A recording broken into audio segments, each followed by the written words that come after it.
नमस्कार मित्रों, मैं अतुल आप सभी का आपके online YouTube channel learn with focus में बहुत बहुत स्वागत करता हूं।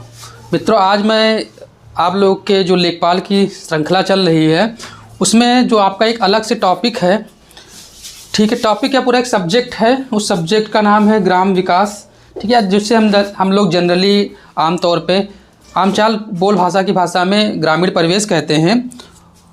उस पर आपका एक टॉपिक लेके उपस्थित हुआ हूँ। आप लोग के बार बार क्वेरीज आ रहे थे, मैसेज आ रहे थे कि सर ग्रामीण परिवेश वास्तव में है नहीं, ग्रामीण परिवेश बहुत कठिन लगता है, इसके लिए कोई एक प्रॉपर सोर्स नहीं मिल पा रहा है, ठीक है, बुक्स जो भी हैं वो थोड़ा सा चीज़ों का उस तरीके से विजुलाइजेशन नहीं हो पा रहा है, तो चीज़ें समझ में नहीं आ रही है। ठीक इसी चीज़ों को देखते हुए आज हम लोग आपके सम्मुख उपस्थित हुए हैं।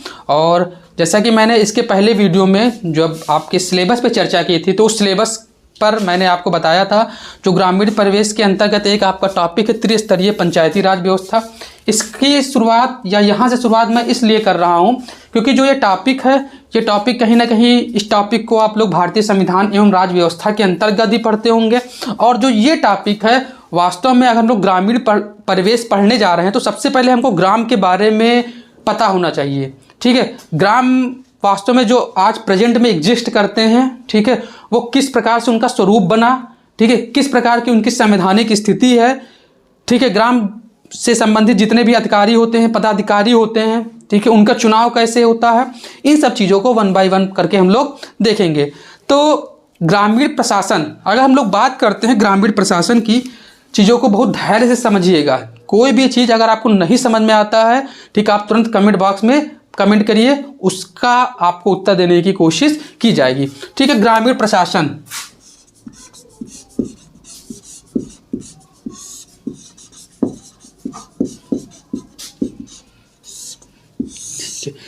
देखिए सबसे पहले यह इम्पॉर्टेंट क्यों है, क्योंकि आप लेखपाल बनने जा रहे हैं। जो लेखपाल का जो मेन काम होता है वो कहीं ना कहीं आपके ग्रामीण क्षेत्र के इर्द गिर्द होता है।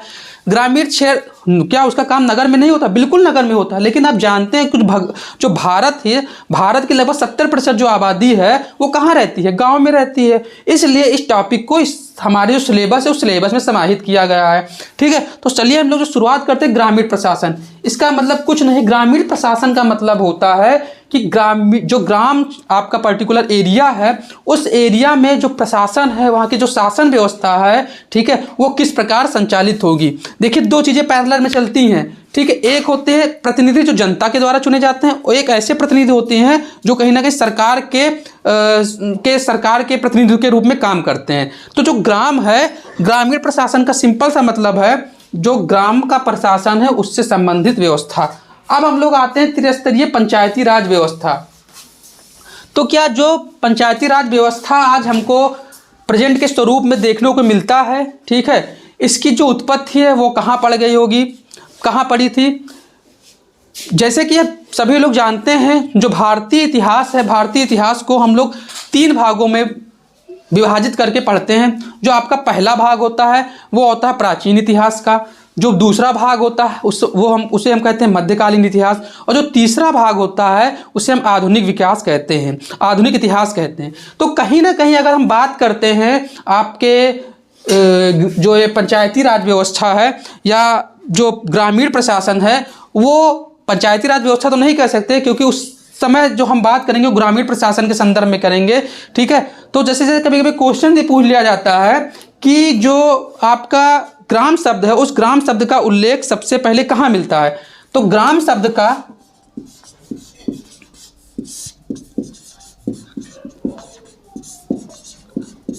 सबसे पहला उल्लेख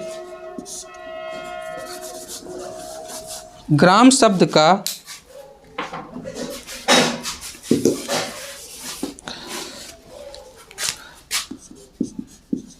सर्वप्रथम उल्लेख, ये क्वेश्चन भी पूछा गया है, उल्लेख वैदिक साहित्य में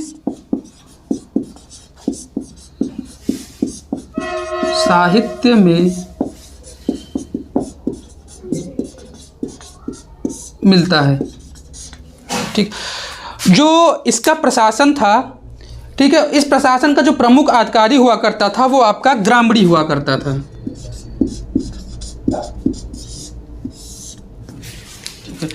जो ये आपकी पंचायती राज व्यवस्था है, ठीक है, पंचायती राज व्यवस्था जैसे जैसे हम लोग आगे बढ़ेंगे और यह देखेंगे कि आपका भारत आज़ाद हुआ, भारत आज़ाद होने के बाद में, ठीक है, पंचायती राज जो विभाग था उसका गठन किया गया, ठीक है, वो सफल नहीं हुआ। उसके बाद में विभिन्न प्रकार के आयोगों का गठन किया गया और फाइनली आयोग की अनुशंसा के आधार पर जो आज आप देख रहे हैं, जो ग्रामीण प्रशासन इतना सशक्त है, ठीक है, वो विभिन्न प्रकार के आयोगों की अनुशंसा के आधार पे हुआ है। तो हम लोगों ने स्टार्टिंग कहाँ से की है, आपके प्राचीन इतिहास से की है। तो जो ग्राम शब्द का जो सर्वप्रथम उल्लेख मिलता है वो वैदिक साहित्य में मिलता है और जो इसके जो अधिकारी हुआ करते थे, प्रशासनिक अधिकारी, उसको हम ग्रामीण कहते थे।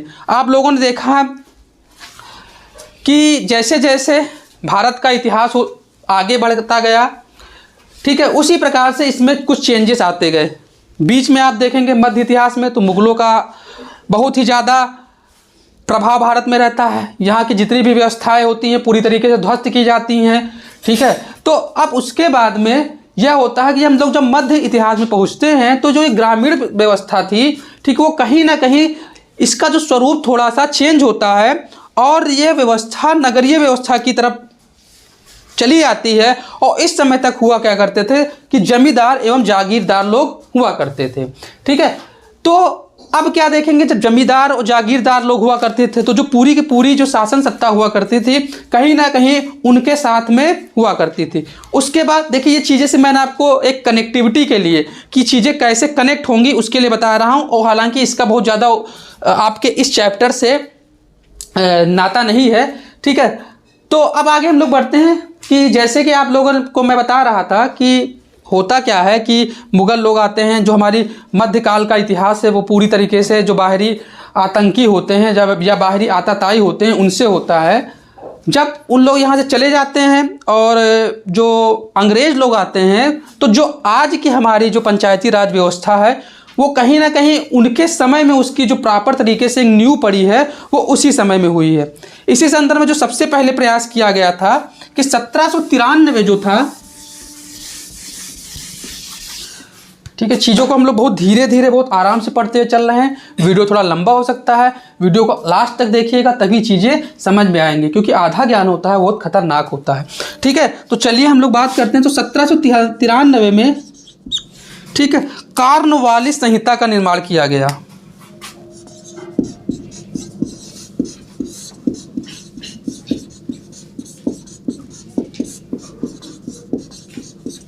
ठीक है, कॉर्नवालिस कोड। देखिए इस कोड का इससे बहुत ही ज़्यादा नाता, क्यों? क्योंकि देखिए जो हमारी जो पंचायती राज व्यवस्था है, पंचायती राज व्यवस्था पूरी तरीके से जो शक्तियों का विकेंद्रीकरण है उस शक्तियों के विकेंद्रीकरण पे टिकी हुई है। जो कॉर्नवालिस कोड जो आपका ये कोड था ये भी क्या था, कहीं ना कहीं आपके जो शक्तियों का विकेंद्रीकरण है उसी पर आधारित था। फिर उसके बाद में हमारे यहाँ लॉर्ड रिपन आते हैं, जिनका कार्यकाल लॉर्ड रिपन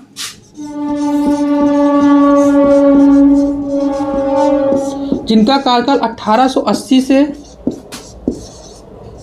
84 के बीच में होता है। आप जानते भी हैं कि भारत के संदर्भ में जो स्थानीय स्वशासन होता है, ठीक है, उस स्थानीय स्वशासन के जनक भारत के संदर्भ में लॉर्ड रिपन कहे जाते हैं, ठीक है। इसी समय से थोड़ा थोड़ा चीज़ों का जो शक्तियों हैं, शक्तियों का बंटवारा कर दिया गया था। अभी हम लोग जो पंचायती राज पे प्रॉपर तरीके से पहुँचेंगे, जब हम लोग कमेटियों की बात करेंगे तो वास्तव में देखेंगे कि वास्तव में होता क्या है, इसकी ज़रूरत क्या कैसे हुई, ठीक है। तो जो एक लॉर्ड रिपन साहब थे, इन्होंने 1882 में स्थानीय स्वशासन की शुरुआत की।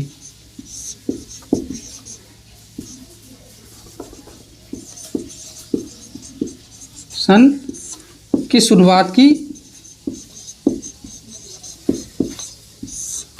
अब देखिए जब भारत आज़ाद हुआ तो भारत आज़ाद हुआ संविधान सभा में, जैसा कि मैंने आपको जो भारतीय संविधान एवं राज व्यवस्था है उसमें आपके राज्य के नीति निर्देशक जो तत्व हैं उसके अंतर्गत बताया गया था कि जो गांधी जी थे, गांधी जी और अंबेडकर में इस पे काफ़ी वार्तालाप भी हुआ।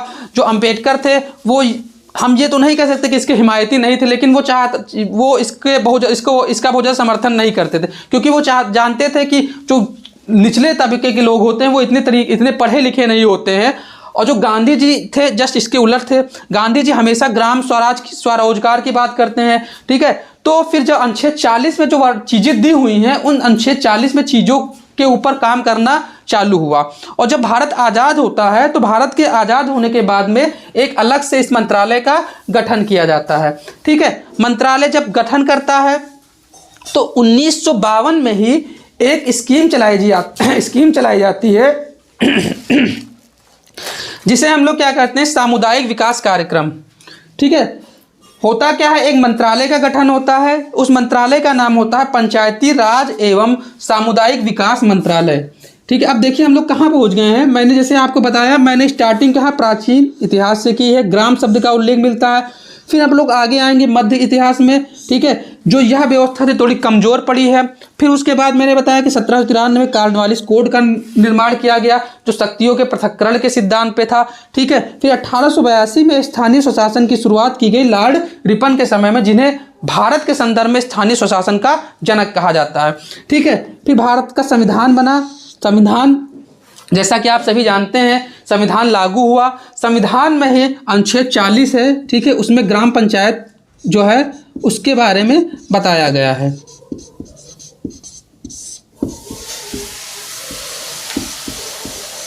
ठीक है, ये चीज़ यहाँ तक समझ में गई।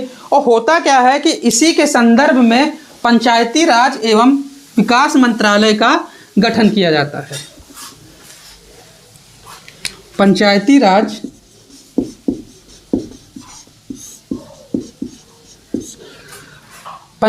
राज एवं सामुदायिक विकास मंत्रालय एवं सामुदायिक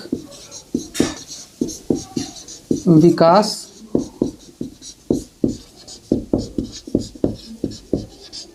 मंत्रालय, ठीक है। चलिए इसको थोड़ा सा भी हम रोकते हैं। एक दूसरी चीज़ मैं आपको बता देता हूं, जैसे आपने सुना होगा शक्तियों का विकेंद्रीकरण, डिसेंट्रलाइजेशन। पूरी की जो पूरी त्रिस्तरीय पंचायती राज व्यवस्था है वो डिसेंट्रलाइजेशन पे ही बेस्ड है। और भारत पूरे विश्व में एकमात्र ऐसा देश है जहां पर 3 स्तर पर सरकारें होती हैं, ठीक है। आप देखें केंद्र स्तर पे होता है, फिर राज्य स्तर पे होता है, फिर लोकल स्तर पे होता है, ठीक है। देखिए सेंट्रलाइजेशन मतलब क्या होता है, जैसी चीज़ें यहाँ से चली सीधे सीधे आ गई, ठीक है। अब बताइए भारत का जो डेमोग्राफी है इतनी विविध है, क्या केंद्र पर बैठा व्यक्ति ग्राम के बारे में जानकारी पा सकता है? अगर पा भी सकता है तो कितनी सच्चाई उसमें होती है वो आप जानते हैं। तो इसीलिए यह डिसेंट्रलाइजेशन मतलब क्या है, जैसे ये शक्तियां पहले ऐसी थी, अब शक्तियों को तोड़ दिया गया, शक्तियों को विकेंद्रित कर दिया गया, ठीक है। अब क्या होगा कि ज़्यादा लोगों तक चीज़ें पहुंचेंगी और ज़्यादा लोग का कल्याण होगा। ये शक्तियों का विकेंद्रीकरण होता है, ठीक है। तो चलिए अब हम लोग बात करते हैं, फिर से अपने टॉपिक पे आ जाते हैं। विकेंद्री मतलब क्या होता है, केंद्र से अलग, ठीक है। सब इसमें क्या होता है, इसमें हम लोग ज़्यादा से ज़्यादा लोगों का पार्टिसिपेशन की बात करते हैं और ज़्यादा से ज़्यादा लोगों के विकास की बात करते हैं। तो ये हो गया आपका डिसेंट्रलाइजेशन। होता क्या है कि पंचायती राज एवं सामुदायिक विकास मंत्रालय का गठन किया जाता है और ये 1952 में, देखिए एक एक चीज़ याद रखिएगा, 1952 में कम्युनिटी डेवलपमेंट प्रोग्राम,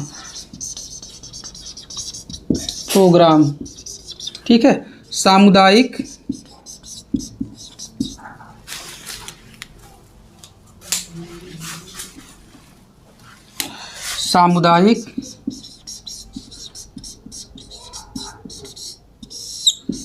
विकास कार्यक्रम, ठीक है। ये आपका 2 अक्टूबर 1952 में चलाया गया, ठीक है। ये कहीं ना कहीं इसी को ही परिलक्षित कर रहा था कि 2 अक्टूबर 1952 को आपका सामुदायिक विकास कार्यक्रम चालू किया गया, ठीक है। जिस स्तर से या जिस उत्साह के साथ इस कार्यक्रम को चालू किया गया, उस उत्साह के साथ, ठीक है, हम लोगों को क्या मिला, हम लोग उस उत्साह के साथ में इस कार्यक्रम को चला नहीं पाए। कहीं ना कहीं यह जो पूरा का पूरा कार्यक्रम था वो अपने जो मूल तथ्य थे या जो मूल उसका उद्देश्य था उससे कहीं ना कहीं पथभ्रमित हो गया। मीन्स कहने का मतलब है कि चीज़ें जिन लोगों के लिए बनाई गई थी या जिन लोगों पर उसका इम्प्लीमेंटेशन करना था वो चीज़ें हो नहीं पाई, ठीक है। तो होता क्या है कि अब वास्तव में बात समझ में आई, जब इस पर आगे चर्चा किया गया, ठीक है, इसके बारे में जानकारी प्राप्त की गई कि ये वास्तव में सफल क्यों नहीं हो पाया, ठीक है। इसी के बाद में होता क्या है कि 2 अक्टूबर 1953 को ही आपका राष्ट्रीय प्रसार सेवा कार्यक्रम, राष्ट्रीय प्रसार, ये कि देखिए ये दोनों जो डेट है आपके लिए इंपॉर्टेंट है, राष्ट्रीय प्रसार सेवा कार्यक्रम, ठीक। 2 अक्टूबर 1952 को सामुदायिक विकास कार्यक्रम, 2 अक्टूबर 1953 के राष्ट्रीय प्रसार सेवा कार्यक्रम, जो दोनों कार्यक्रम थे वो सफल नहीं हो पाए, ठीक है। और जो इनके असफल होने का कारण ढूंढा गया तो कुल मिला के पाया यह गया कि कहीं ना कहीं जो जन सहभागिता थी, उस जन सहभागिता की कमी, चीज समझ में आई। तो जन सहभागिता की जब कमी पाई गई तभी से होता है कि अब इनके लिए एक कमेटी बनी, कमेटी गठित की गई कि वास्तव में सफल क्यों नहीं हो पाए, ठीक है। अब जन सहभागिता की कमी की गई, राज्य में या केंद्र स्तर पर बैठा व्यक्ति आपके गांव के बारे में कितनी जानकारी रखता है, ठीक है। अगर रखता भी है तो उसका इंप्लीमेंटेशन किस तरह से करा पाता है, ठीक है। तो इसी संदर्भ में अब एक सिलसिला चालू होता है जो कि बलवंत राय मेहता समिति, अशोक मेहता समिति, जीवी के राव समिति, लक्ष्मीमल सिंह समिति, गाडगिल समिति, ये सब समिति आती है। धीरे धीरे समिति अपनी अनुशंसाएं देती जाती है और फाइनली जो आपकी लक्ष्मीमल समिति होती है, इस समिति के अनुशंसा के आधार पर ही जो पंचायतें हैं, ठीक है, आप ग्राम स्तर पे बात करेंगे या नगर स्तर पे बात करेंगे, इन पंचायतों को आपके संवैधानिक दर्जा दिया जाता है, ठीक है। फिर ये चीज़ें प्रॉपर वे में आपके 1 बाय 1 करके आगे बढ़ते हुए चलती हैं। तो बहुत डीप ना जाते हुए जहाँ से क्वेश्चंस पूछा जाता है, अभी तक जो मैंने चीज़ें बताई थी, यहाँ से 4 से 5 क्वेश्चन आपके आराम से बन सकते हैं। इन क्वेश्चंस के बारे में इस वीडियो या इस लेक्चर के अंत में हम लोग बात करेंगे, ठीक है। तो अब क्या होता है कि इनकी असफलता का राज जानने के लिए सबसे पहले बलवंत राय मेहता कमेटी का गठन होता है। अब बलवंत राय मेहता कमेटी का गठन होता है, वो अपनी बहुत सी अनुशंसाएं देती हैं। किन अनुशंसाओं को सरकार मानती है, किन को नहीं मानती है, इन सब चीज़ों पर बहुत ज़्यादा डिटेल में चर्चा नहीं करेंगे। चर्चा उतनी ही करेंगे जितने की आपके लेखपाल के लिए इम्पॉर्टेंट होती है। इन कमेटियों का क्रम याद रखिएगा। तो सबसे पहले हम लोग अगर बात करते हैं तो हम लोग एक हेडिंग पहले लिखेंगे, पंचायती राज संबंधी विभिन्न समिति।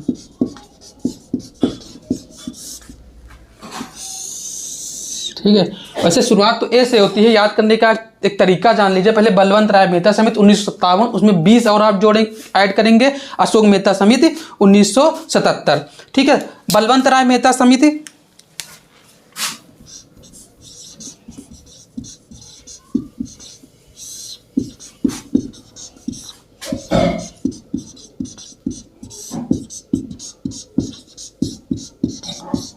ठीक है, इस कमेटी का गठन किया जाता है। ठीक है, 1957 में। ठीक है, अब इसमें जो मेन टॉपिक है उन लोगों को देखेंगे। देखिए, बलवंत राय मेहता समिति का गठन किया जाता है और जो यह अपनी जो रिपोर्ट प्रस्तुत करती है, उस रिपोर्ट में सबसे महत्वपूर्ण जो बात की जाती है वो ये बात की जाती है कि जो पंचायतें होंगी, पंचायतें त्रिस्तरीय होंगी। त्रिस्तरीय पंचायतें। ठीक है, इसके इधर जो अशोक मेहता समिति गठित होती है उसमें 2 स्तर की बात की जाती है और इसमें क्या बात की जाती है कि जो पंचायतें होंगी वो आपकी त्रिस्तरीय होंगी। उस 3 स्तर में सबसे पहले ग्राम पंचायत,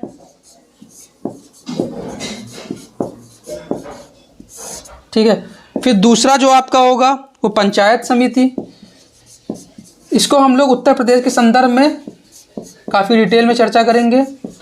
और जो आपकी तीसरी होगी वो जिला पंचायत हो। और जो ये व्यवस्था लगभग यही व्यवस्था आज आपके उत्तर प्रदेश के साथ साथ में ही भारत के जो अधिकांश राज्य है उसमें भी ये चीज़ें लागू हुई हैं। तो सबसे पहले आपने क्या देखा कि जो बलवंत राय मेहता समिति है उस समिति का गठन किया जाता है और वह 1957 में जब गठित होती है उसके बाद में वो रिपोर्ट अपनी प्रस्तुत करती है। उस रिपोर्ट की जो सबसे महत्वपूर्ण बातें होती हैं यह बात करती है कि जो आपके पंचायतें होनी चाहिए, ठीक है, वो 3 स्तर पे होनी चाहिए। पहला आपका ग्राम पंचायत, दूसरा आपका पंचायत समिति, तीसरा आपका जिला पंचायत। इसी चीज़ों को मानते हो देखिए अभी तक क्या है, होता क्या था कि देखिए हम लोग लक्ष्मीबाई सिंधिया को इतना महत्व क्यों देते हैं, क्योंकि जब चीज़ें संविधान में वो चीज़ें मेंशन हो जाती हैं, जैसे अब इन्होंने अपनी रिपोर्ट दी, ठीक है, इस रिपोर्ट के आधार पे ही जो आपका राजस्थान के नागौर जिले से 2 अक्टूबर 1959, ठीक है, इसको भी याद रखिएगा, 2 अक्टूबर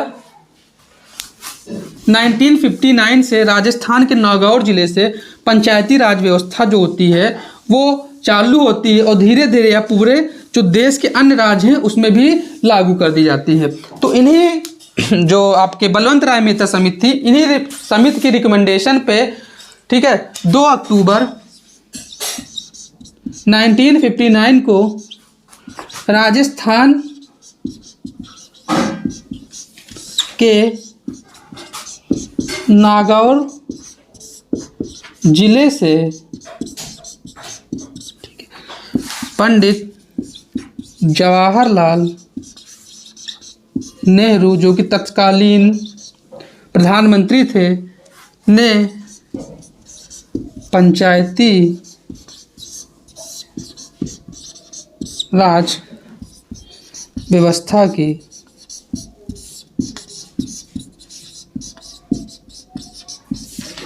शुरुआत की। ठीक, देखिए अब इसके बाद आप ये मत कहिएगा कि सर पंचायती राज व्यवस्था की जब शुरुआत हो गई तो फिर क्यों कमेटी आई। ठीक है, देखिए होता क्या है कि जब आप धीरे धीरे चीज़ों को अच्छी तरीके से करने की कोशिश करते हैं तो कहीं ना कहीं आपको कुछ ऐसी चीज़ों की रिक्वायरमेंट होती है, कुछ ना कहीं सुधार की ज़रूरत होती है। तो जैसा कि आप लोगों ने देखा कि 2 अक्टूबर 1959 को राजस्थान के नागौर जिले से पंडित जवाहरलाल नेहरू ने पंचायती राज व्यवस्था की शुरुआत की। मैं आपको यहाँ यह समझाने की कोशिश कर रहा था कि आप लोग ये कहेंगे कि सर ये देखिए बलवंत राय मेहता कमेटी बन गई, ठीक है, अब क्या होगा, अब दूसरी कमेटी क्यों ना बनी। तो देखिए कहीं ना कहीं हर चीज़ में हर समय जिस प्रकार से परिवर्तन होते हैं उस परिवर्तन के बाद में सुधार की भी ज़रूरत होती है। ठीक है, तो कहीं ना कहीं अब क्या होता है, बलवंत राय मेहता के समिति के बाद में, ठीक है, 1957 से याद करिएगा 20 साल बाद, ठीक है, 1977 में अशोक मेहता समिति आती है। यह समिति इतनी इंपॉर्टेंट नहीं होती है, क्यों, क्योंकि ये द्विस्तरीय पंचायती राज व्यवस्था की बात करती है। बस इसको आप एज अ फैक्ट याद करेंगे, एज अ फैक्ट कि जो आपका दूसरा कमेटी है, ठीक है, बी के बाद ए, इस तरह याद कर लीजिए, बलवंत के बाद में अशोक मेहता समिति, इसका सीक्वेंस भी कभी कभी पूछ लेते हैं। अशोक मेहता समिति 1977 में, ठीक, इसकी जो प्रमुख रिकमेंडेशन थी वो क्या थी, द्विस्तर की जो पंचायतें हैं वह 2 स्तर की होनी चाहिए। फिर बलवंत राय मेहता समिति हो गया, आपका अशोक मेहता समिति हो गया। अशोक मेहता समिति के बाद में GV.K. राव समिति 1985, इसको सिर्फ एज अ फैक्ट याद कर लीजिए, GV.K. राव समिति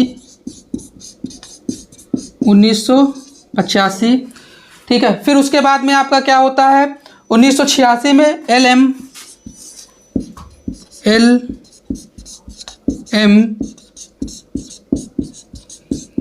सिंधिवी समिति 1986। देखिए अब ये समिति बहुत इंपॉर्टेंट है, ठीक है, क्योंकि इसी समिति के रिकमेंडेशन के बाद में जो आप पंचायतें देख रहे हैं, ठीक है, चाहे आप पंचायत पे ग्राम लेवल पे बात करेंगे, ग्राम प्रधान की बात करेंगे, ठीक है, उसके ऊपर ब्लॉक लेवल पे जाएंगे, ब्लॉक प्रमुख की आप बात करते हैं, जिला लेवल पे जाएंगे, जिला पंचायत अध्यक्ष की बात करते हैं। तो सबसे पहले तो उसने ये कहा कि जो व्यवस्था चल रही है, ठीक है, कहीं ना कहीं ठीक है, लेकिन जो आपकी पंचायतें हैं, यदि इनको और सशक्त करना है तो कहीं ना कहीं जो पंचायतें हैं उन पंचायतों को आपको संवैधानिक दर्जा देना चाहिए। तो जो मेन चीज़ें हैं इसी समिति के रिकमेंडेशन के बाद में प्रॉपर आप जानते हैं, जैसा कि मैंने आपको पॉलिटी की कक्षाओं में बताया, शायद अभी नहीं है, आगे बताऊंगा कि कोई भी चीज़ में संविधान में किस प्रकार सम्मिलित होता है। तो इस समिति के अनुशंसा के आधार पर जो आपकी पंचायतें थी, ठीक है, चाहे वो नगर के संदर्भ में हो या आपके ग्राम के संदर्भ में हो, तो इसको क्या किया गया, संवैधानिक, इन्होंने संवैधानिक दर्जा देने की बात की।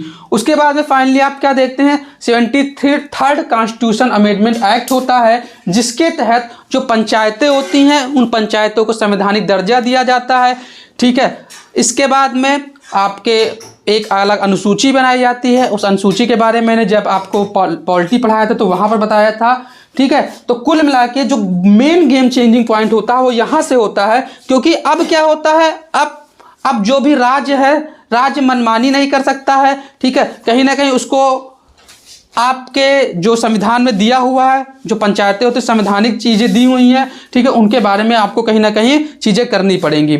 इसके बाद में एक इससे रिलेटेड और समिति है, पीके थुंगन समिति।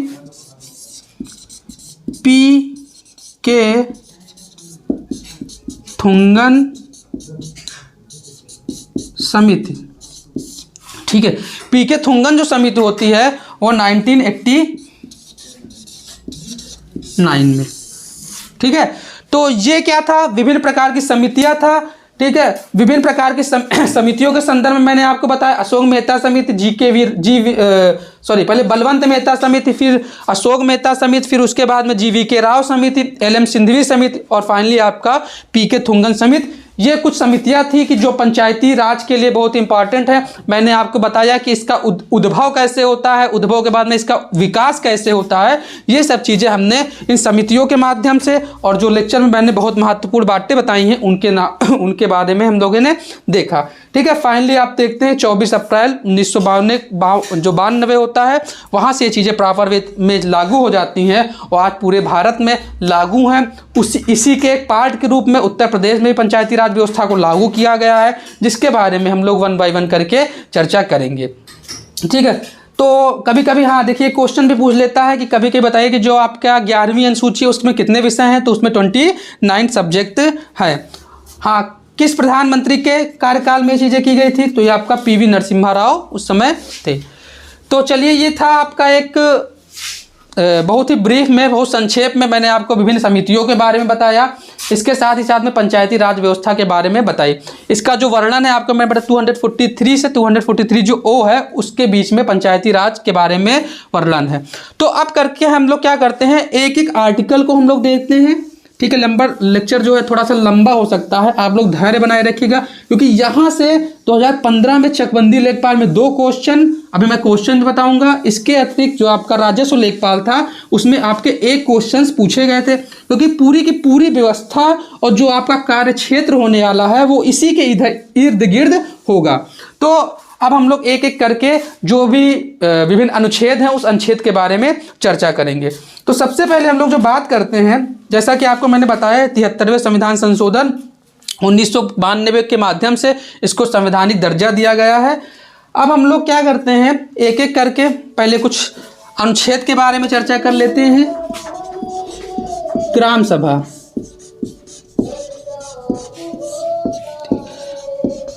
तो 243A में जिसका वर्णन है। देखिए वास्तव में ग्राम सभा होता क्या है, जो लोग भी ग्रामीण क्षेत्र के रहने वाले होंगे उनको इसके बारे में बहुत अच्छे तरीके से आइडिया होगा। देखिए यहाँ से जो क्वेश्चंस पूछते हैं और क्वेश्चंस में यह आपसे पूछ लेंगे, बताइए निम्नलिखित में से ग्राम सभा का कार्य कौन सा है या नहीं। उससे पहले ये पूछ सकते हैं कि जो इसमें थोड़ी सी तकनीकी, उस तकनीक को भी हम समझने की कोशिश करेंगे। जैसे कि आप जानते हैं कि भारत में वोट डालने का अधिकार किसका है, 18 साल के जो भी 18 से जो प्लस लोग हैं, ठीक है, इसको हम लोग वयस्क की श्रेणी में रखते हैं और भारत संदर्भ में ये लोग मतदान करने के हकदार होते हैं। तो जो ग्राम सभा भी होती है, ग्राम सभा होती क्या है कि जितने भी लोग 18 वर्ष से ऊपर हो चुके हैं, ग्राम सभा इनसे मिलकर बनी होती है। जो लोग 18 वर्ष के ऊपर हो चुके हैं, साथ ही साथ में जो वहाँ की जो निर्वाचक नामावली होता है, अगर उनके उसमें नाम है तो वो जितने भी सदस्य होंगे वो ग्राम सभा के सदस्य कहलाएंगे। ठीक है, देखिए क्वेश्चंस में देखिए पूछा कैसे जाता है। क्वेश्चन में पूछ लेंगे ग्राम सभा मिलकर बनती है 18 वर्ष से ऊपर के सभी लोग। ठीक है, 18 वर्ष के ऐसे लोग जो कि निर्वाचक नामावली में होते हैं। तो आपको क्या कहना है कि वे सभी लोग जो लोग 18 वर्ष से ऊपर हो चुके हैं और प्लस उसके साथ ही साथ में उनकी गांव की जो मतदाता सूची है, मतदाता सूची में पंजीकृत जो सभी मतदाता होते हैं वो ग्राम सभा के अंतर्गत आते हैं। ठीक है, तो ये आपका 243A है, उसमें ग्राम सभा के बारे में वर्णन किया गया है। यदि हम 243B की बात करते हैं तो 243 में पंचायतों का गठन के बारे में बात की गई है। देखिए सब अनुच्छेद नहीं बताएंगे, लेकिन हाँ जो इम्पोर्टेंट है उसको बताएंगे। फिर वास्तव में जो आपका ग्राम पंचायत होती है, ब्लॉक पंचायत होती है और साथ ही साथ में जिला पंचायत होती है, उनके बारे में हम लोग विस्तृत अध्ययन करेंगे। तो वहाँ चीज़ों को और डिटेल से देखेंगे। जो 243B है उसके अंतर्गत जो पंचायतें होती हैं, जो ग्राम पंचायत होती हैं, उस ग्राम पंचायतों के गठन के बारे में बताया गया है। पंचायतों का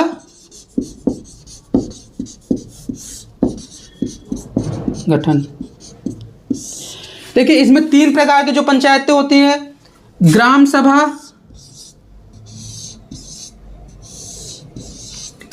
जैसे कि मैंने आपको इसके पहले थोड़ी देर पहले बताया था, जो आपकी बलवंत राय मेहता समिति थी, उस बलवंत राय मेहता समिति में त्रिस्तरीय पंचायती राज व्यवस्था की बात की गई थी। तो सेम चीज़ें यहाँ पर भी देखने को मिलती है। तो जो ग्राम सभा हो जाएगा, ग्राम सभा, ठीक है, या ग्राम पंचायत, ठीक है, ये ग्राम स्तर पे होगा।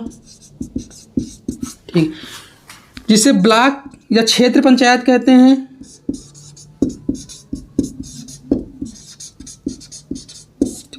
ये आपका ब्लॉक के स्तर पे हो जाएगा। और जो ये जिला पंचायत होगी,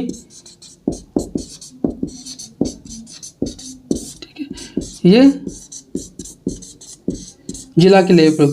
तो ये बताया गया कि जो त्रिस्तरीय व्यवस्था होगी। हालांकि इसमें एक टर्म्स एंड कंडीशन ये भी रख दी गई है कि कोई भी ऐसा राज्य अगर जिसकी आबादी 20 लाख से कम है, ठीक है, तो वहां पर क्या होगा, जो मध्य स्तर की पंचायतें होंगी वो नहीं होंगी। आप देख रहे हैं भारत इतना विशाल, इतना विविधता वाला देश है, जनसंख्या के मामले में दूसरी जगह पे है। तो ये टर्म्स एंड कंडीशन हालांकि निकल के नहीं आती है, लेकिन ऐसी व्यवस्था की गई है। ये आपका हो गया पंचायतों का गठन 243B में। उसके आगे हम लोग अगर बात करते हैं तो हम लोग अगर 243C की बात करते हैं, ठीक, तो इस 243C में पंचायतों की संरचना के बारे में बताया गया है कि वही देखिए पंचायत की संरचना जो होगी, जो आपका देखा ग्राम स्तर पे ग्राम पंचायत, ठीक है, ब्लॉक स्तर पे क्षेत्र पंचायत और जो आपके जिला स्तर पे जिला पंचायत होती है। अब देखिए इसमें लोग कैसे चुने जाएंगे। देखिए ग्राम स्तर पर आप लोग जानते हैं ग्राम प्रधान होता है, ठीक है, ग्राम प्रधान को आप क्या करते हैं, प्रत्यक्ष रूप से चुनते हैं, ठीक है। इसके अतिरिक्त जो उसके देखिए होता क्या है, जो ग्राम होता है उसमें उसको कहीं ना कहीं कई वार्ड में हम लोग डिवाइड कर देते हैं। तो जो वार्ड के मेंबर होते हैं उनको भी प्रत्यक्ष रूप से चुनते हैं। फिर अगर हम लोग बात करते हैं क्षेत्र स्तर पर, तो क्षेत्र स्तर पे भी आप क्या करते हैं, जो क्षेत्र पंचायत के अध्यक्ष होते हैं, जिसे हम लोग ब्लॉक प्रमुख कहते हैं, उनका चुनाव कैसे होता है, उनका चुनाव अप्रत्यक्ष रूप से होता है। वो कौन चुनते हैं, जो वार्ड के सदस्य होते हैं, जिनको हम लोग चुन के भेजते हैं। इसी प्रकार जिला पंचायत होता है, जिला पंचायत के सदस्य को हम लोग चुनते हैं और वो क्या करते हैं, जिला पंचायत के अध्यक्ष को चुनते हैं। इसके बारे में डिटेल हम लोग आगे चर्चा करेंगे। ये इसमें जो आपकी 243 का C है, उसमें पंचायतों की संरचना के बारे में बात किया गया। उसके बाद 243D की बात करते हैं। इसमें पंचायतों का आरक्षण,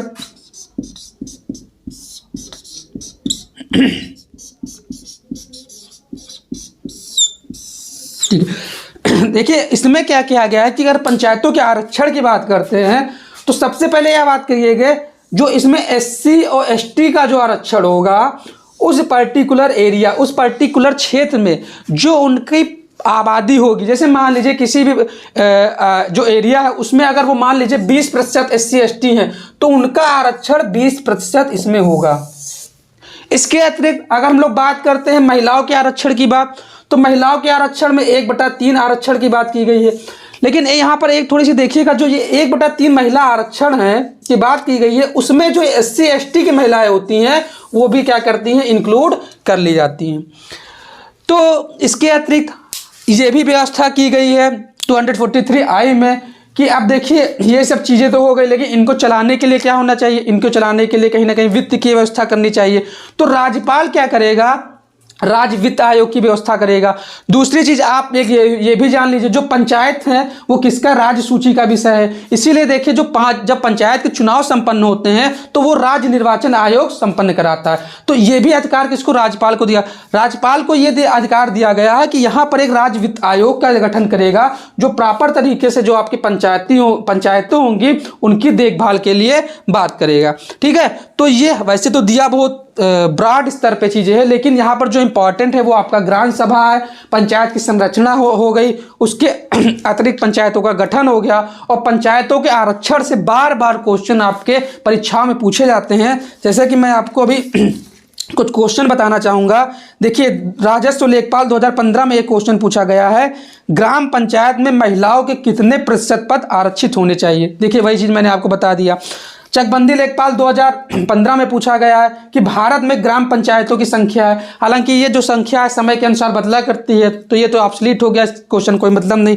इसके अतिरिक्त जो आपको एक क्वेश्चन पूछा गया है जो अभी मैं आपको आगे बताऊंगा, अब वो आप लोग जानते भी होंगे कि यदि पंचायत भंग होती है तो किस अवधि के अंदर चुनाव संपन्न होने चाहिए। इसका आंसर 6 माह होगा। इसके अतिरिक्त देखिए एक क्वेश्चन ये भी पूछा गया है, हालांकि उस समय के संदर्भ में पूछा गया था कि भारत में ग्राम पंचायतों की कुल संख्या कितनी है। इसकी लेटेस्ट डाटा हम लोग अगले वीडियो में प्रोवाइड कराएंगे।